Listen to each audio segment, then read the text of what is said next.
Então,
boa noite a todos. Sejam bem-vindos a essa casa de amor. É com alegria que a gente está aqui hoje de novo, né, para continuar aquela conversa que a gente teve há 2 quartas-feiras atrás. É a parte 2, né, da transfiguração do Monte Tabor. Nós conversamos um pouquinho de como foi aquele momento de Jesus com os 3 apóstolos. A transfiguração do Monte Tabor é considerada o maior fenômeno mediúnico da história bíblica, né? E a gente conversou um pouco sobre aquele momento, né, de Jesus com Moisés e Elias, como foi o comportamento dos 3 apóstolos que estavam lá com ele, Pedro e Tiago, lembra? E as consequências, né, que advieram após aquele fenômeno, né? Aquela Jesus completamente transfigurado, iluminado. Bom, a gente não vai falar mais, é só uma lembrada que eu prometi para vocês que eu traria uma continuação, que não daria para ter falado tudo naquela quarta-feira, que seria a lógica da reencarnação na Bíblia, parte 2, né? Que o segundo evento mais importante que nós temos, que é uma constatação, inclusive, feita por vários espíritos e está na literatura espírita, eu vou trazer aqui para vocês, que é o diálogo com Nicodemos. Então, primeiro fato, né, mediúnico, espetacular, né, que foi a transfiguração de Jesus no Monte Tabor, e depois, então, ele conversa com Nicodemos.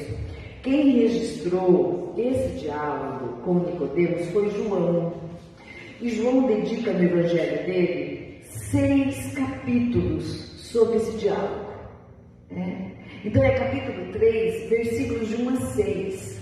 Então são longos, então João dedica bastante, ele narra muito esse diálogo de Jesus com Nicodemos, inclusive devido à sua importância, né, histórica, senão não teria tanta coisa que João falou em 6 versículos sobre esse momento. Então eu vou repetir o que João escreveu e anotou deste encontro memorável, só para nós lembrarmos que todos vocês já conhecem.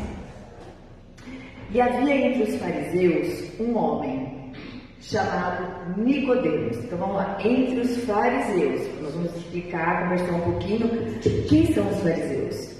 Como eram os fariseus da época de Jesus, tá? Então, havia entre os fariseus um homem chamado Nicodemos. Nicodemos era considerado o príncipe dos judeus, tamanha importância política e religiosa de Nicodemos na sociedade da época.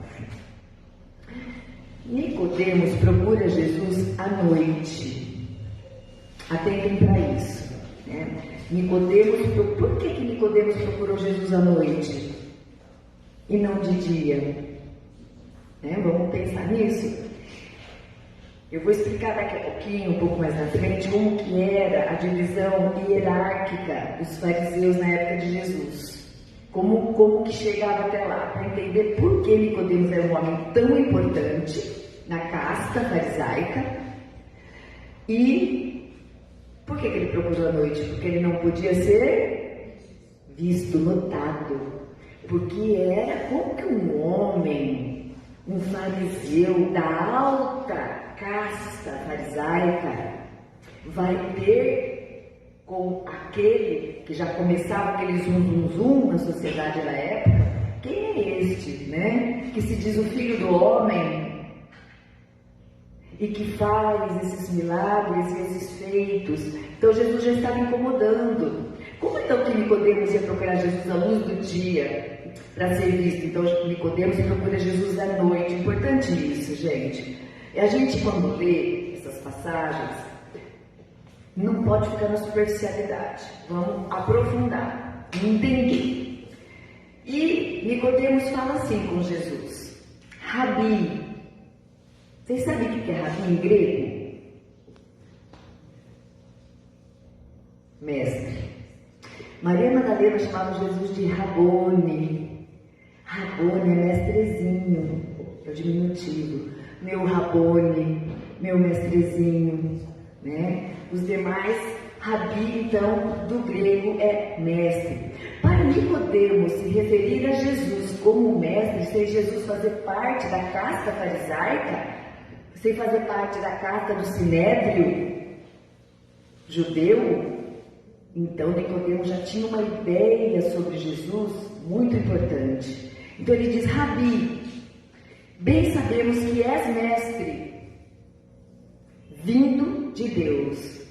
Bem sabemos que és mestre. Então ele já, no primeiro contato com Jesus, já reconhece Jesus sendo mestre. Primeiro que ele se refere a Jesus como Rabi, que é mestre, e depois ainda afirma, dizendo: sabemos que tu és mestre.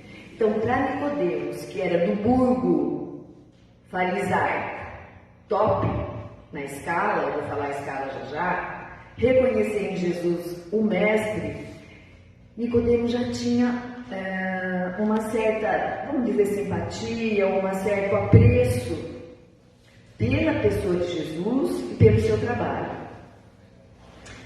E ele continua: porque ninguém pode fazer estes sinais que tu fazes. Sinais, o que é sinais?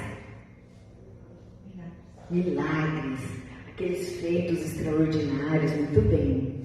Então, sabemos que ninguém pode fazer esses sinais que tu fazes se Deus não for com ele, não estiver com ele. E Jesus responde: na verdade, Nicodemos, na verdade eu te digo que aquele que não nascer de novo, você já sabe o que é continuação, né? Não pode ver o reino de Deus. E disse-lhe ainda, Nicodemos: mas Senhor, como pode um homem nascer sendo velho? Porque Nicodemos já tinha uma certa idade, ele se refere a ele mesmo. Tá? Pode, porventura, tornar a entrar no ventre de sua mãe e nascer um homem velho? E Jesus respondeu, Jesus trava esse diálogo. Na verdade, Nicodemos, eu te digo, que aquele que não nascer da água e do Espírito, não pode entrar no reino de Deus.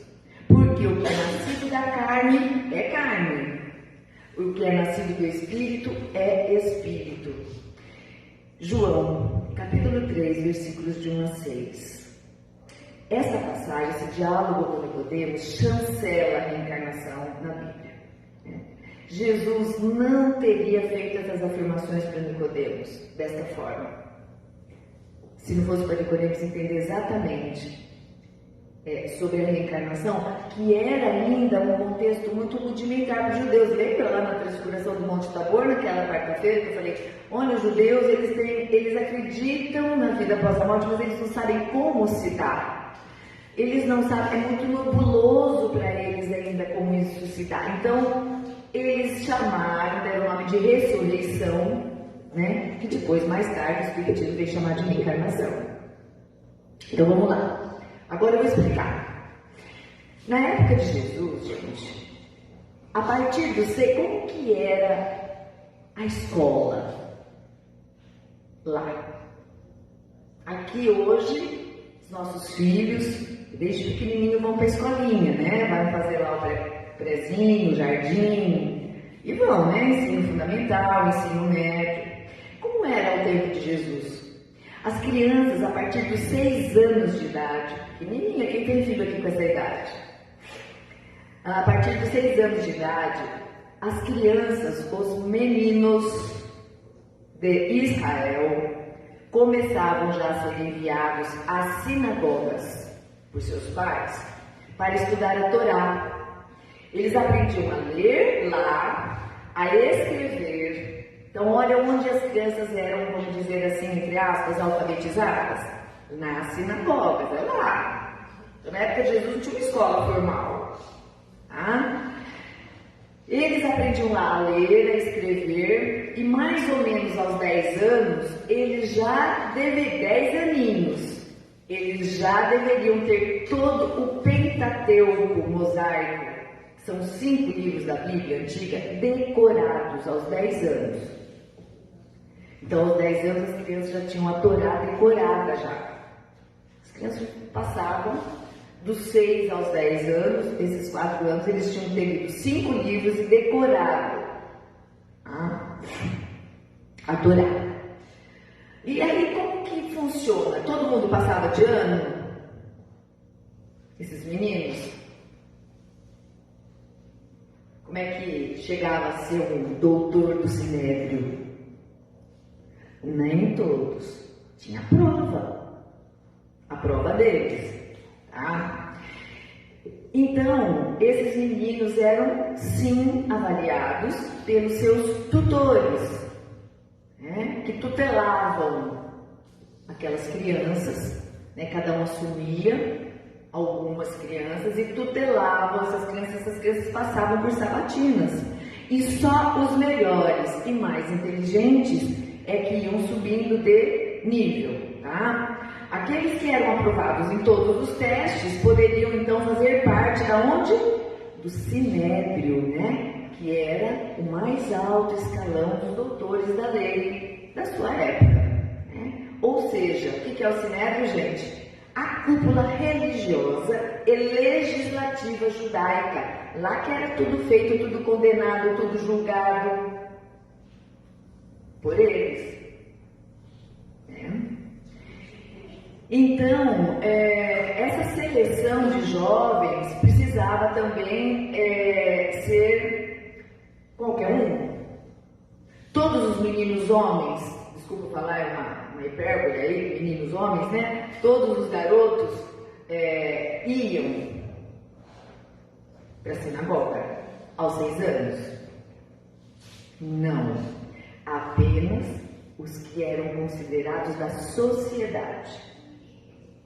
Aqueles que os pais eram dotados, tá? De dinheiro, de fama, de algum poder, tá? Em Israel. Ou seja, os meninos tinham que ter uma linhagem hereditária de Arão, lá do Velho Testamento, lembra? Tá? Conhecida como linhagem sacerdotal. Jesus, aos 6 anos, foi para a sinagoga fazer parte disso tudo que eu estou contando? Não. Ele chegou a ir. Jesus estudou na sinagoga, inclusive deu discurso lá. Lembra? Com 12 anos ele entrou lá e deu um show e deixou todo mundo. Mas ele tinha ido para a sinagoga aprender ou ele só chegou e... Essa é a pergunta que não quer calar. Tá? Essa é uma boa pergunta. Os historiadores de Jesus não sabem, vocês não têm noção de como eu pesquisei isso, inclusive no Novo Testamento do Haroldo. Não existe uma informação oficial se Jesus estudou na sinagoga ou não, mas ele frequentou a sinagoga, isso é certo. Isso aparece em diversos momentos da Bíblia. Mas os historiadores de Jesus não afirmam que ele estudou, até porque Jesus não descendia de nenhuma linhagem sacerdotal. Então presume-se que não, que ele não estudou, senão ele teria chegado até sumo sacerdote. Mas ele frequentou a sinagoga, ele frequentava. Ele foi à sinagoga em diversos momentos registrados, né? Expulsar os vendilhões, em vários momentos ele apareceu lá aos 12 anos, ele tomou a palavra e deu um show. Então ele frequentava a sinagoga, mas ele não foi um aluno regular da sinagoga. Ele não descendia de nenhuma linhagem sacerdotal, né? Nós sabemos quem eram os pais de Jesus. Então, dentro desse clero judaico havia uma hierarquia. A hierarquia mais alta chamava-se sumo sacerdote. Vocês já ouviram falar isso, né? O sumo sacerdote fulano de tal. Em segundo lugar, abaixo do sumo sacerdote, comandante do templo. Terceiro, chefe de seção sacerdotal hebdomadária. Quarto, chefe de seção sacerdotal cotidiana. Quinto, vigilante do templo. As pessoas ficavam ali vigiando. Sexto lugar, o tesoureiro, estava bem lá embaixo na escala hierárquica, que por último eram os levitas, chamados de baixo clero. Então essa era a hierarquia na época de Jesus. De sumo sacerdote até o baixo clero. Quem era o baixo clero? Músicos, serventes, o porteiro, o moço que ficava ali tomando conta. Esse pessoal todo era chamado de baixo clero, tá bom? Então Nicodemos, pelo que se sabe, a historicidade dele, ele fazia parte do alto clero.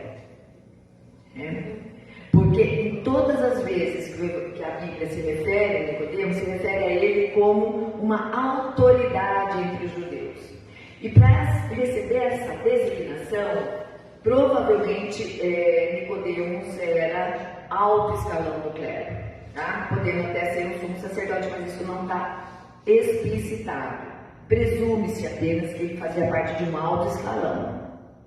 Tá? Ou seja, Nicodemo é um dos jovens que passou por todas aquelas fases que a gente viu, dos 6 anos até os 10, até tudo, passou em todas as fases e chegou ao cargo máximo. Provavelmente foi um aluno brilhante, deve ter sido um jovem brilhante, inteligente, que só chegava até o último escalão, esses jovens, né? E também ele era um dos melhores. E tinha uma descendência já de hierarquia de Arão. Então, essa historinha para a gente ver quem é Nicodemos. Nicodemos não é fraco, não. Né? Nicodemos, ele é de uma muita importância. Então, esse registro é importante. Um sumo sacerdote, um alto escalão do Sinédrio, procurar Jesus à noite, na calada da noite, reconhecê-lo como mestre, e que ele precisava entender melhor o que aquele mestre fazia, realmente é um diálogo memorável e que mereceu um registro longo e detalhado de João. Quais lições nós podemos tirar ainda desse diálogo? Primeiro que Humberto de Campos, no livro Boa Nova, no capítulo 14, diz o seguinte, que a lei de reencarnação estava proclamada para sempre no Evangelho a partir do diálogo de Nicodemos com Jesus.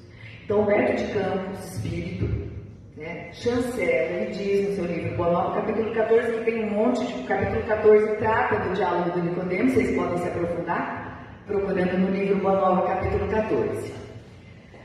O Evangelho segundo o Espiritismo, no capítulo 4, item 17, ele diz o seguinte, que sem o princípio da pré-existência da alma, da pluralidade das existências, né, que nós já sabemos, a maioria dessas máximas do Evangelho seriam ininteligíveis. Que é que vai entender se não nascer de novo? O que vem do corpo é do corpo, o que vem do Espírito é do Espírito, o Espírito sopra para onde quer.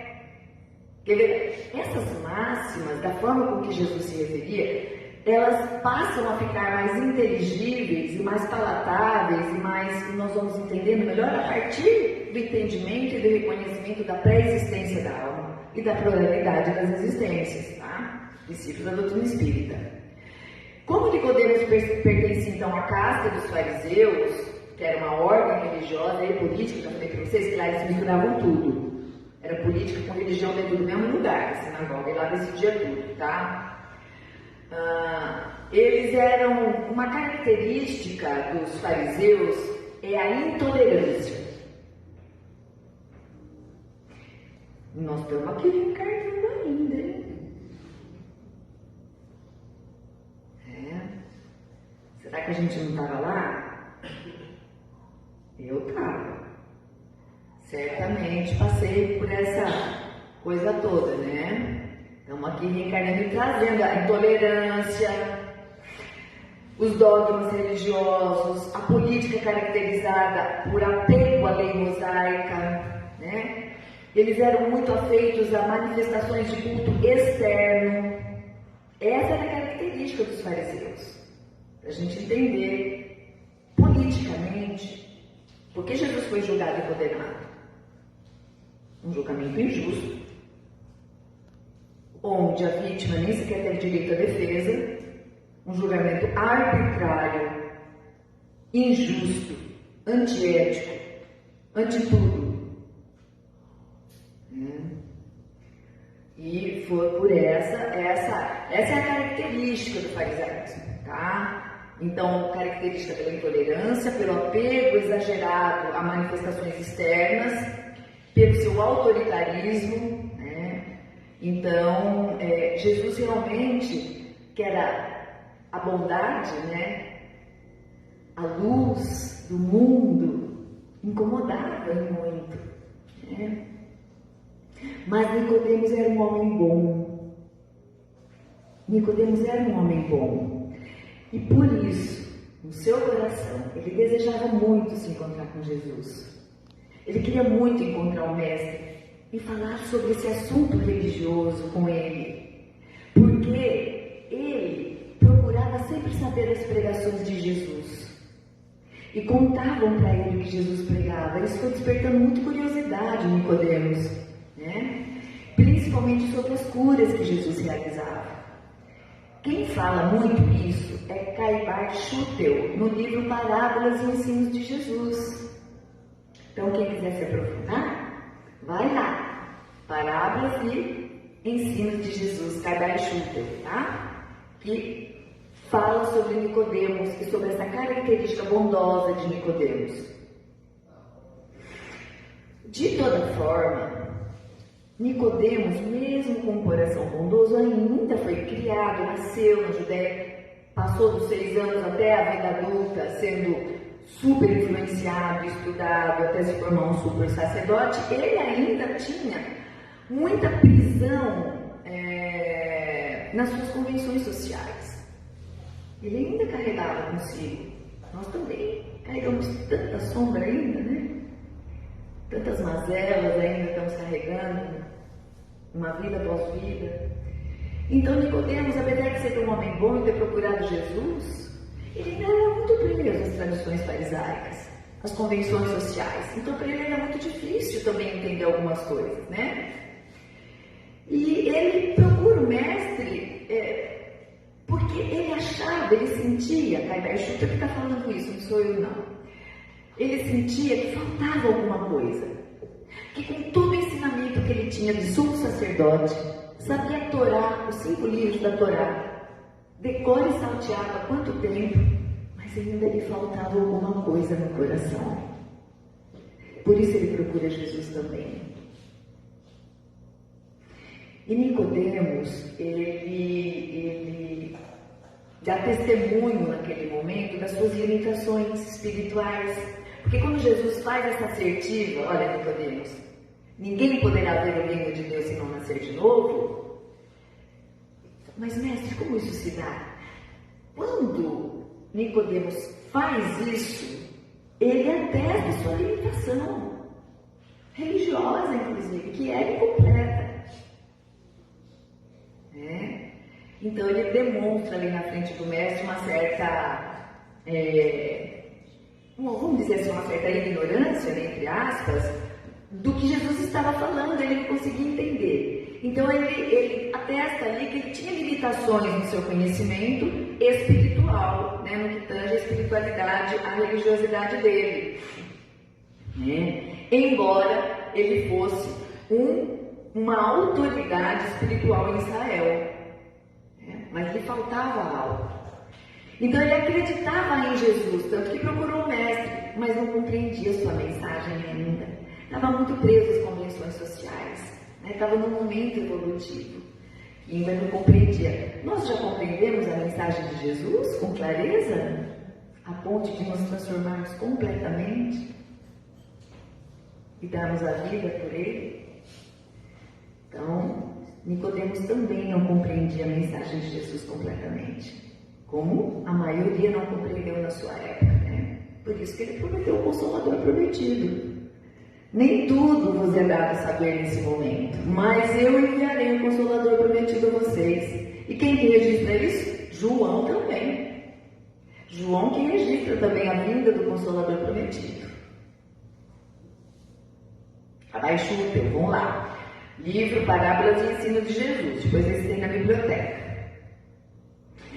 E aí, esse encontro memorável, claro que existe uma diferença, uma distância evolutiva de Nicodemos para Jesus inimaginável, né? Mas Jesus, ele, na sua misericórdia infinita, acolhe Nicodemos, né? Amorosamente. Ele presta orientações seguras. Momento em que Nicodemos se curva humildemente à autoridade divina de Jesus e submete-se aos seus esclarecimentos sem questionar. A resposta dada por Jesus, né, a perplexa pergunta de Nicodemos, ainda suscitava dúvidas no seu coração. Entretanto, a resposta de Jesus afasta Nicodemos da horizontalidade simplista, daquele interesse imediato e passageiro que fazia parte do modus operandi dos fariseus. Jesus tira Nicodemos dessa horizontalidade e traz ele para um patamar mais alto, para entender aquela mensagem. Né? E Jesus orienta também Nicodemos de que o que é nascido da carne é carne, e o que é nascido do Espírito é Espírito. Imagina para Nicodemos entender isso. Nós já entendemos isso? Você já sabe o que é isso, né? Está no Evangelho segundo o Espiritismo, capítulo 4, item 8. Né? O que é nascido da carne é carne, o que é nascido do Espírito é Espírito. O que é isso? O que Jesus está falando? O que é nascido da carne é carne, o que é nascido do Espírito é Espírito. Encarnação. Né?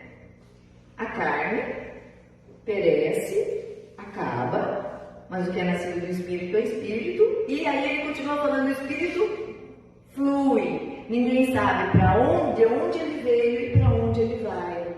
Jesus continua. Ninguém sabe de onde ele veio e para onde ele vai. Jesus falando aqui da vida espiritual para Nicodemos. Ninguém sabe de onde ele veio e não sabemos para onde ele vai. Vocês sabem para onde vocês vão quando desencarnarem? A gente até gostaria de ir para alguns lugares aí, não é? Alguma cidade espiritual, tipo nosso lar, todo mundo quer ir para lá? O filme já está quase pronto, viu? Os Mensageiros 2. Vamos todo mundo assistir, né? Prestigiar o filme espírita. Sem sombra de dúvida, é o melhor trecho bíblico em que se pode constatar a veracidade da reencarnação, tá, gente? Então, esse diálogo com Nicodemos chancela, então, a reencarnação e fez parte, então, do capítulo 3 do Evangelho de João, que ele dedica largamente a falar disso, tá? Pra gente correr aqui um pouquinho. Vou passar algumas coisas. Bom, vamos parar aqui, porque ele continua o diálogo. O diálogo não foi só papá. Foi uma conversinha boa, tá? Porque Jesus ainda continua. Olha, eu te digo em verdade, Nicodemos, que quem não nascer da água e do Espírito não pode entrar no reino de Deus. Quem não nascer da água e do Espírito. Isso já causou tanta polêmica, porque tem algumas traduções da Bíblia que fala quem não nascer da água e do Espírito Santo. Isso muda tudo. Então nós temos que tomar cuidado com as traduções das quais nós pegamos, porque isso fez com que diversas religiões interpretassem essa passagem completamente diferente. Mas a original do grego é só Espírito, não tem o santo depois. É quem não nascer da carne e do Espírito apenas, não tem Espírito Santo, porque isso pode mudar completamente a interpretação dessa passagem. Então a gente tem que tomar cuidado com as traduções que a gente pega, tá? Então é o seguinte: primeiro, muitas religiões fazem alusão a essa passagem, a questão do batismo, que é porque não nascer da água do Espírito Santo. Lembra? O Espírito Santo vem, batismo, não sei o quê. Mas presta atenção, vamos analisar. A prática ritualística da época de Jesus não era o batismo. O batismo foi feito por João o Batista muito pontualmente. Alguns eram batizados. Não era uma prática da época. Qual era a prática da época para as crianças que nasciam? Circuncisão. Muito bem, olha. Não era o batismo. Não era o batismo. Como a Igreja Católica ainda tem esse ritual, né? As crianças nascem e são batizadas com água, porque tem essa interpretação. Sem problema nenhum, tá? Sem problema nenhum. Mas, na verdade, a prática da época de Jesus era a circuncisão, tá, gente? Não era o batismo uma prática ritual, tá? Então, Jesus não teria usado essa assertiva com Nicodemos se ele tivesse se referindo ao batismo. Nem o batismo nem era uma prática da sua época. Só João Batista, que Jesus precisou passar por aquele evento também do batizado por João, mas foi um evento em que algumas pessoas iam ali na margem do rio. não é? Não era uma prática, tá? Depois, Nicodemos era muito letrado, nós já sabemos, né? Membro do Sinédrio, e provavelmente qualquer assunto relacionado ao batismo não interessava a Nicodemos. Então Jesus não teria feito essa assertiva se referindo ao batismo. Nicodemos não se interessava pelo batismo, não era um ritual dos fariseus. Não era, não fazia prática. Então Jesus não trataria um diálogo, um assunto desinteressante para Nicodemos. Depois, Jesus também separa, então, aqui nesse diálogo, nessa última frase que eu disse a vocês, o corpo físico do elemento espiritual, que é do corpo é corpo, que é do espírito é espírito, né? E então, para não ficar repetido aqui, ele fala que esse versículo, ele elucida o pensamento de Jesus sobre a reencarnação. Afinal de contas, não se sabe de onde o espírito veio e para onde ele vai. Tá? Isso, se a alma fosse para o céu ou para o inferno, Cristo não afirmaria o desconhecimento de seu paradeiro. Porque Jesus fala, não sabemos de onde ele veio e para onde ele vai, porque ele diz, o espírito sopra. Mas ele não sabe para onde ele vem, então ele flui e não sabe para onde ele vai. Jesus, ele não afirmaria a origem. Você está vindo, nós sabemos, foi dado a nós o esquecimento, nós sabemos de onde nós viemos. Algumas intuições nós temos, às vezes, das nossas vidas passadas. Alguns podem ter, né? Um pouco mais, outros zero, não sabe nada, não tem a menor noção. Tá? Mas muitas pessoas relatam insights de vidas passadas, né? Que é dado algum tipo de recordação meio superficial, mas é dado, né? E nós não sabemos para onde nós vamos. Então isso chancela a reencarnação, chancela que somos espíritos que não sabemos de onde viemos, no sentido da última encarnação, e nem como será a próxima ainda, e ele então deixa isso registrado para o Nicodemos, que apesar de confuso, acredita em Jesus, acredita no que Jesus fala, tá? Então, distorcer essa conversa de Jesus com Nicodemos, atribuindo a esse diálogo fantástico, esse diálogo espetacular, um diálogo que trata da reencarnação na Bíblia, simplesmente atribuir ao batismo, por exemplo, seria um insulto à inteligência. Então temos que aprofundar. Então, poderíamos aprofundar mais ainda, porque esse diálogo ainda vai longe, poderíamos estar falando, porque aquele que nasceu da água, isso aqui causa muita confusão também no Evangelho segundo o Espiritismo, viu? Aquele que nasce da água ou que nasce do Espírito. Sabe por que Jesus falava? Nós temos que entender a época. Jesus se refere à água porque tudo naquela época era a origem da materialidade terrestre, era da água. E o Espírito flutuou sobre as águas. E as águas, e o dia nasceu nas águas. Ao sétimo dia as águas apareceram. Não sei o que na Bíblia, as águas. Então a água é um elemento que na Bíblia, para a época de Jesus, ela aparece muito. Então água é igual a matéria. Água, vamos dizer, é sinônimo de matéria. Então, o que é nascido da água e o que é nascido do Espírito. Quando Jesus fala que é nascido da água, ele não se referia ao batismo. De jeito nenhum. A água, ao tempo de Jesus, vocês entenderam isso? É igual à matéria, a planeta, as coisas do mundo, carnal. Tá? Então, o Evangelho segundo o Espiritismo explica isso com mais detalhes. É só chegar hoje à noite, daqui a pouco lá em casa, e abrir esse capítulo e dar uma olhadinha, tá bom? Então, não tem segredo, é entender que do grego, entender que lá na época, quais as palavras que eram usadas, né? As pessoas às vezes ficam levando ao pé da letra algumas coisas, e a gente tem que cuidar disso. Jesus se referia muitas vezes, por exemplo, mulher, se referia a mãe dele como mulher. Mulher, eis aí o teu filho. Eis aí, porque isso não é de forma alguma pejorativa, porque era o chamamento da época. Era o chamamento da época, carinhoso, inclusive, mulher. Né? Então, se a gente começar a pegar e a entender a tradução do grego e o que significava isso, e traduzir para o português, tem milhares de interpretações no meio do caminho, nós vai ficando mais sereno o nosso coração para interpretar essas passagens e a gente vai entendendo melhor, inclusive, o Espiritismo. Entendendo melhor a doutrina espírita. Então eu trouxe hoje para vocês, nós poderíamos ficar muito tempo falando aqui disso, né? Mas vou parar por aqui, nossa, já tem meia horinha.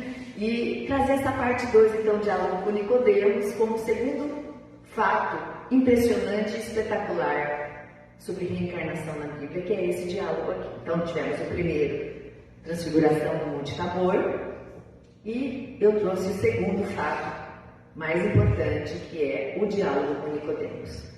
Agradeço muito a atenção de vocês, muito obrigada. Com certeza está pulando muitas dúvidas aí, mas a gente vai continuando conversando aí sobre isso mais para frente, tá? Devagarzinho a gente chega lá. Nós vamos passar a segunda parte dos nossos trabalhos hoje, que são os passes. Lembrando a todos que o passe é uma transfusão de energias do plano espiritual para nós e que cada um de nós podemos ser cooperadores do trabalho de passe, nos mantendo em silêncio interior, em vibração, rogando a Deus e a Jesus que derrame sobre nós as bênçãos que merecemos, rogando que os médiuns passistas possam estar intuídos, abençoados nesse trabalho e que possam transmitir a nós, por meio da espiritualidade, tudo aquilo que aqui viemos buscar.